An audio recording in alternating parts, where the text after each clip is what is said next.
Hej, jeg sidder her med Cinderbell. Vil du starte med at fortælle lidt om, hvem du er, hvor gammel du er, og hvad du godt kan lide?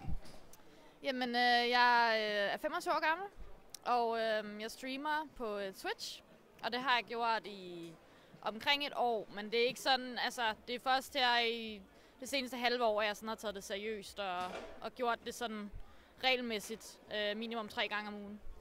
Cool. Hvordan kom du til at streame? Det var faktisk en ven, der sagde til mig, hey, du burde da streame, du ligner ikke sådan den typiske gamer, så det var meget sjovt at se dig på Twitch. Og der vidste jeg faktisk ikke rigtig så meget om det, så jeg var sådan lidt, hvad er det for noget, men jeg hoppede faktisk bare ud i det. Og så startede det faktisk derfra.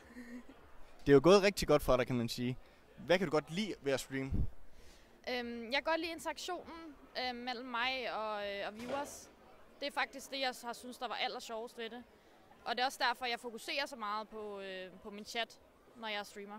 Så det er faktisk det, jeg synes, der er allermest sjovt ved det. Cool. Der er ikke så mange piger, der streamer. I hvert fald, der er flere mænd, der streamer.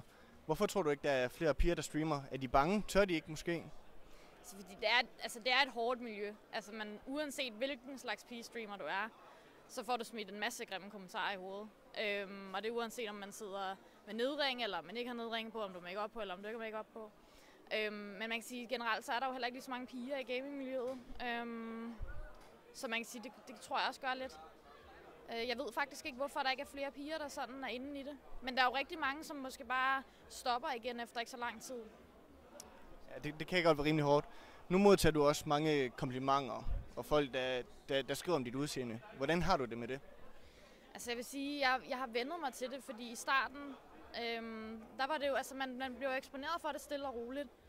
Og det tror jeg har hjulpet mig rigtig meget. Altså hvis nu man havde været med i sådan noget som Paradise Hotel for eksempel, så bliver du eksponeret for, jeg ved ikke hvor mange tusind mennesker med det samme. Og alle har en holdning til dig. Men her der bygger man sig stille og roligt op, så man vender sig på en eller anden måde til, at der er nogen, der synes, man er rigtig nice, og der er nogen, der hader en helt vildt. Ja. Lige her til sidst.